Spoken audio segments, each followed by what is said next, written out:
Welcome everybody to this special Let's Play, well not special, but this Let's Play of Final Fantasy V for the Super Nintendo, but being played on the PlayStation. I am of course Drak. How's it going everybody? I apologize right here and now if I sound a little hoarse, but well, I'm dealing with some allergies plus some wonderful summer colds, so I apologize in advance if I sound a little hoarse to you guys. I'm not trying to, but welcome to Final Fantasy V. So this is the second in the 16-bit generation, and actually never made it to US shores until years later. So, basically, this is one of the ones that made it confusing to be a Final Fantasy fan. Because 4 was labeled as 2, 6 was labeled as 3, and we just didn't get the others. Originally, this game actually was going to come here as Final Fantasy Extreme! And that didn't happen. And actually, I believe this is the first Final Fantasy game in the line to receive a fan translation. So, that is awesome. And you can already tell that the graphics are upscaled on this a little bit. They knew a little bit more how to use the Super Nintendo to its fullest. We still have kind of, you know, very small sprites, but man, the design is starting to look better. And oh my gosh, it's a dragon! I love it. The dragon has a sound effect. Father, must you leave? Yes, Reina dear. You stay and watch the castle, and don't try to follow me, alright? But Yeah, this is story for us. I'm going to the Wind Shrine. There's something wrong with the wind. I feel it too, but if you're alone... Don't worry, dear.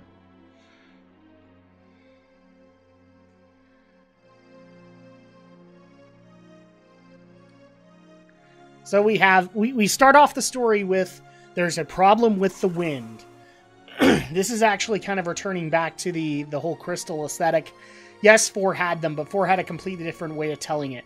This one actually kind of goes back to the usual of there's a wind crystal, an earth crystal, a fire crystal, and a water crystal, and they all dictate those elements. And so if something's wrong with the wind, that's not a good sign. That means we don't breathe. No, not really. Oh, and that was an ominous tone right there, wasn't it?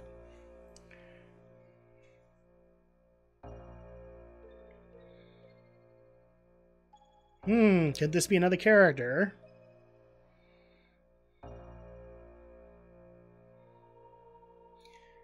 The wind stopped. And I just shattered this up. Oh, and here's another new guy. I'd better hurry. The wind stopped. Excuse me. I'll probably go a little bit more grady when my voice can actually handle it with that guy, but... The wind stopped. I hope Father's alright. Well, that's probably not a good sign.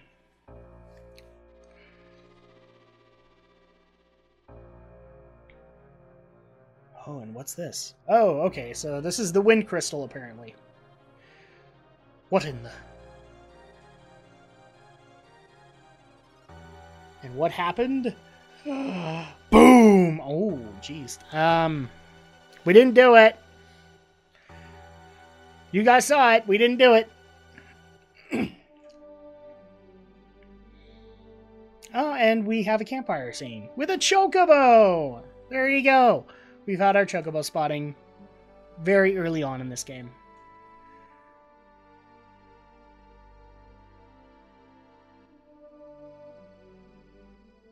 And apparently they are enjoying a nice campfire conversation, which we have no privy into. Oh, wait, what?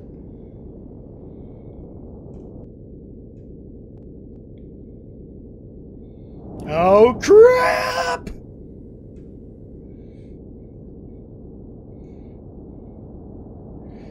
And welcome everybody to the use of Mode 7! At least I think it's Mode 7. It certainly looks like Mode 7.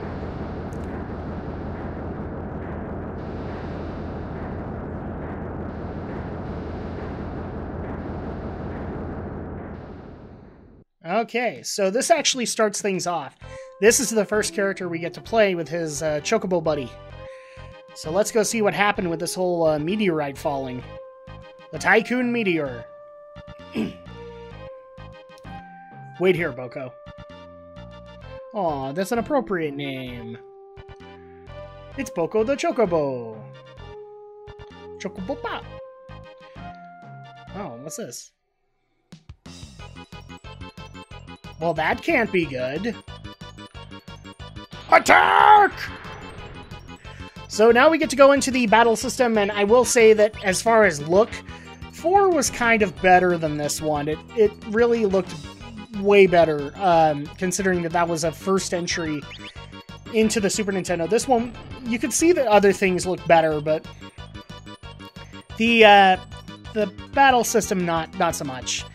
This is once again adopting the active time battle system.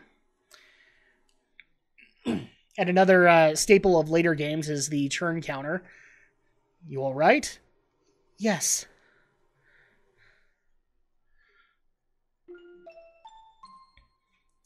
Thank you. I'm Reina. And you are? Just call me... Crazy? No, you actually get to name your character.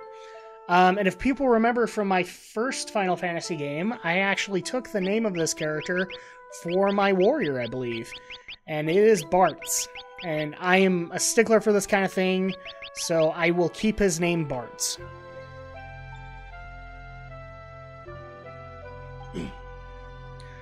Call me Bartz. Me and Boko just ride wherever the trail takes us. And once again, another great score from Nobuo Uematsu. It's great. Bartz.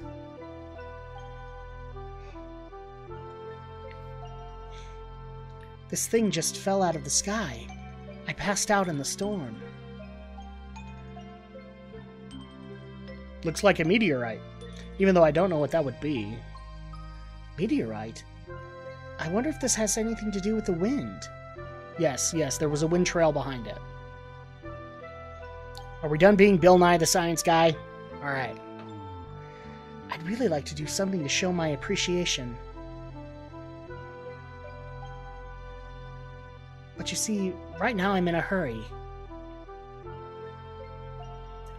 Yeah... Hey, wait a minute.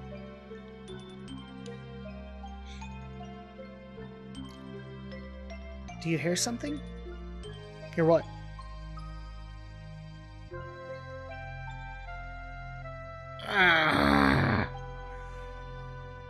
Excuse me, guys. Help me. Over there. We're meeting G over there. Hey, are you alright? Where am I? Oh, my head. Oh.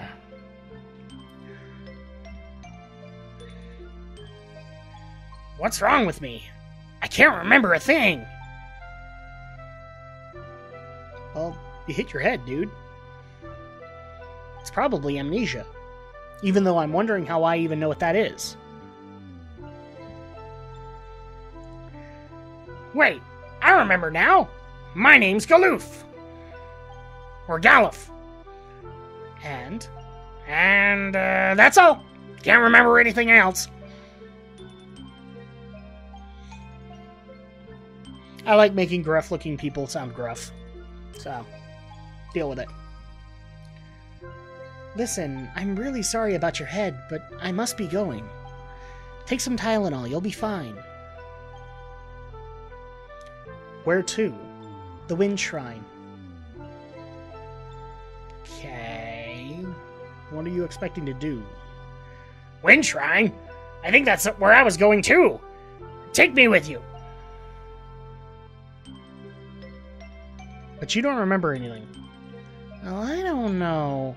I'll give you some kit? No, I'm not even going there. You gotta take me with you. Dang it, Jim. I'm a doctor, not a barber. Yeah, I just barely realized I was doing that. What about you, Bartz? I'll just keep traveling, thanks.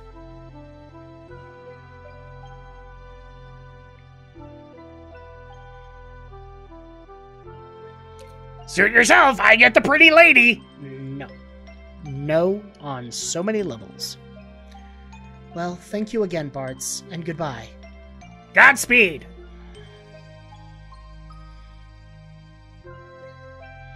Well, that was a weird passing moment that I don't know how to explain, aside from, yeah, just happened. So yeah, what I was saying before is the graphics in the overworld look great. Boko, let's go. Are you loco, Boko? Yeah, the overworld is where they decided to improve it. And for the battle system, that's really where they went into the gameplay of it. I believe this is actually the first game that had the turn gauges. So that's an improvement this game did. Ow! What are you stopping so fast for, Boko? Don't you give me that look. That's the best you're going to get out of me, guys. I sound kind of hoarse. Funniest thing. I know, you're worried about the old man and the young girl. See, Boko's is Chewy.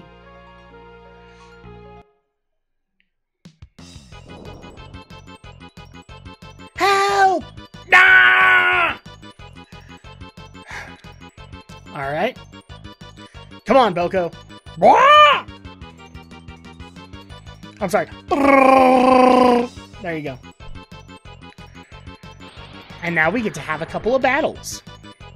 So yeah, I believe this is the first Final Fantasy game to actually incorporate a turn gauge. So that's the bar at the right side, telling you which person's turn is coming up next, being that this is an active time battle system. And there are huge improvements to the battle system. We just haven't gone to the point where they come in just yet, and I want to keep that to myself. So I guess the first thing that I always try to answer in these ones, at least when I'm starting out an LP, is, where are my thoughts on Final Fantasy V? I'm not a fan of it. So this is going to be like the 180 opposite that I'm going to have. Is I absolutely love 4, and 4 is my top Final Fantasy game of all time. 5 is really low, and it's not for anything that it does wrong. Just a lot of the gameplay elements bother me from it. It's not as refined as, say, other games that tried to do the same thing. So we'll get into that a little bit more detail once we get to my major problem with it. Oh, I need a Tylenol. You and me both, sister. Hi there. Bartz.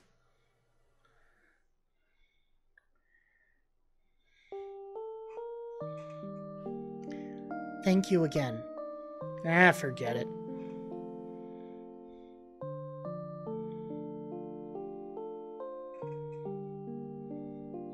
That meteorite caused landslides, and there are huge cracks in the earth.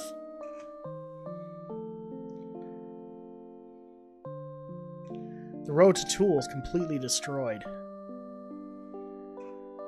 which means I can't travel. We have to hurry to the Wind Shrine.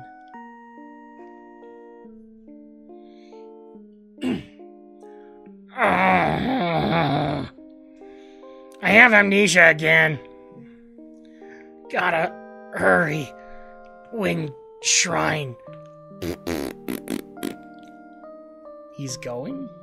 Yeah, in more ways than one.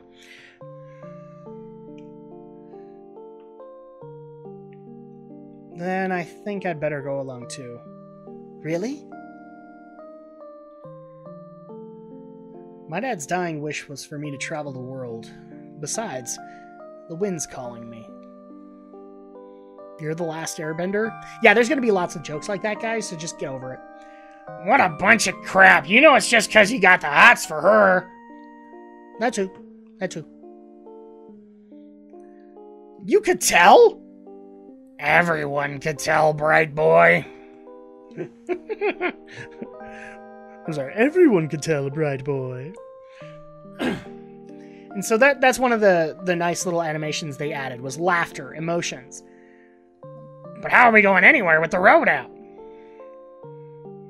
It's time for us to call the A-Team.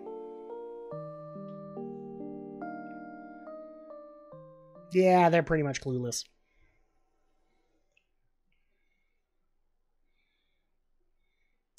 There must be a way. That's the sound of adventure. She's right! Okay, let's go. As kooky as this theme is, I love it.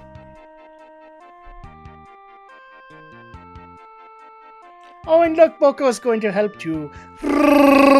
Yeah, he's the only chocobo that sounds like a Wookiee. It's officially Drak canon.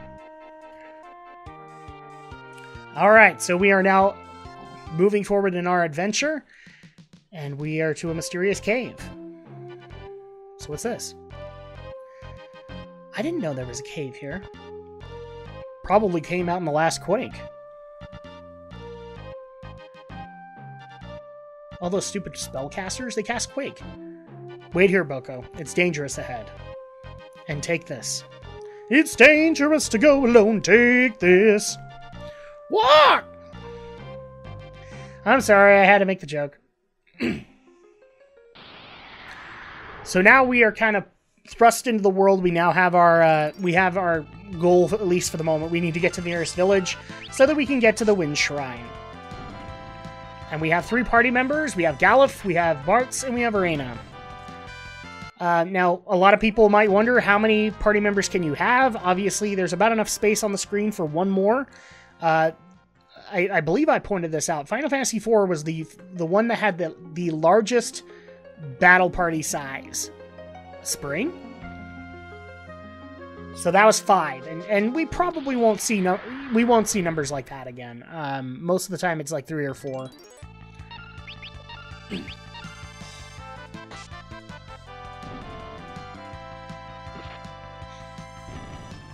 So while we are making our way through here, one of the things that I try to do, first of all, if you're a brand new watcher of my Let's Plays, first of all, welcome. Happy to have you here.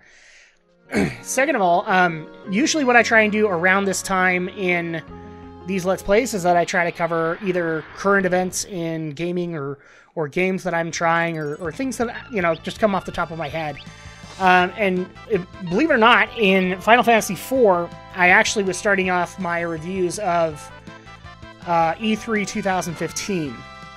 And so, a few people have actually asked if I would finish up on that. If you guys want a little bit more of an in-depth analysis of it, I do host a podcast called Geek News, and I did go into that in great detail. It's a 3-hour-long podcast for E3 coverage. So, let's go ahead and get started. So I left off at the EA conference. Not a whole lot has changed since then. It was very weird. It had good moments, it had bad moments, but it also had the really irritating concept of trying to interject sports games in between the games that people cared about. And people might be thinking I'm being very judgmental about that. Guys, it's EA. Unless you're a hardcore sports fan, you don't really care about the sports games. I get why EA brings them, but to interject that between, say, Mass Effect or Plants vs. Zombies, it just doesn't work that well. So, that was my overall criticism of it, is that it didn't work out so well from a presentation kind of standpoint. There were games that I was excited for. I can't even believe I'm saying this. And there were also some games that I was criticizing that I will probably pick up. One of which is the new Mirror's Edge Catalyst. I will probably pick that up because if they're going to try and retell the first game and they tell it better, then I'm fine with that. It just depends. If they fail again, then I'm probably not going back to that series. Also, Star Wars Battlefront, which I wasn't really all that interested in. I still have some misgivings about it, but for a multiplayer game, I might actually pick it up. So, it was fairly good. really, I think the biggest reveal that I liked from the EA conference was probably... interesting. So, probably the most exciting announcement for me was Mass Effect Andromeda. I really like that concept, especially since I'm getting ready to start up Mass Effect 3, so I'm really excited about that. But the other thing also was the Star Wars Knights of the Old Republic, or not, Star Wars The Old Republic new expansion that is more story-based, and frankly, I can't even believe I'm saying this. It might actually bring me back to Tor just to play the story. I know it's an MMO, and I'm probably not going to play the dungeons in it, but I, at the very least, would be interested to come back and complete the stories. So who knows? That might be a game that I actually pick up. But aside from that, I really don't have a whole lot to say that I haven't already said about EA. So if you want more in-depth, go to Geek News, and I kind of go into what they covered and the jarring way that they covered it. The second thing... What's that? Oh, look. It's a boat. I don't know how you can see it, but you could see it. How can a ship sail without any wind? Motors? Oh, I'm sorry. Fantasy setting. So believe it or not, this is just kind of a little stop off where you can use a tent or whatever, but it's a starting level, so not really a whole lot of motivation to use a tent. And I'll probably hold off because we're actually getting ready to end this part, but maybe I'll go really quick into the Ubisoft conference. First of all, it was a way better improvement compared to last year. I don't hate Aisha Tyler that much now. I actually felt she did a good job. Ubisoft had some good ideas there. I mean, I remember in the Geek News episode, I went nuts about the new game For Honor. So they had new IPs, which nobody expected from Ubisoft. So well done, Ubisoft. You had some new IPs. Same thing for EA. I am very excited about their game Unravel. I really want to play that too. But, I mean, unfortunately for Ubisoft, it was more and more of the same. It was Assassin's Creed Syndicate. It was... Well, hold on. This must be a pirate hideout, which means that ship was one of theirs. So they have motors. Big deal. Think they'd give us a ride?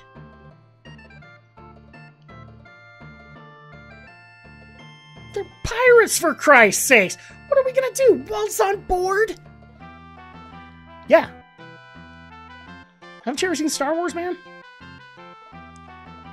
No. Sneak on, obviously. Yeah. You know, you're pretty gutsy for an old-timer.